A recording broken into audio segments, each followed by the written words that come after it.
5:24 இப்படியாக இருக்கிறது, நியாயம் தண்ணீரை போலவும் நீதி வற்றாத நதியை போலவும் புரண்டு வரக்கடுவது. ஆமாங்க, எனக்கு நியாயம் கிடைக்கல, எனக்கு நீதி கிடைக்கல அப்படின்னு சொல்லிட்டு நீங்க பலர்கிட்ட போராடி கொண்டு இருக்கிறீர்களா?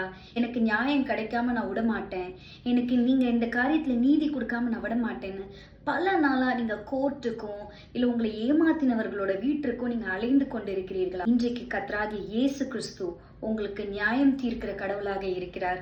உங்களுடைய பல நாள் போராட்டங்களுக்கு முடிவு வந்துவிட்டது என்று கர்த்தராகிய இயேசு கிறிஸ்து இன்றைக்கு உங்களை பார்த்து சொல்றாரு.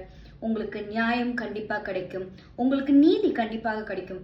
பல நாளாய் நீங்கள் காத்து கொண்டு கண்ணீர் விட்டு கொண்டிருந்த காரியங்கள், உங்களை ஏமாற்றினவர்கள், உங்களை அவமதித்தவர்களுக்கு முன்பாக தலை நிமிர செய்ய கர்த்தராகிய இயேசு கிறிஸ்து இன்றைக்கு உண்மை உள்ளவராய் இருக்கிறாரு.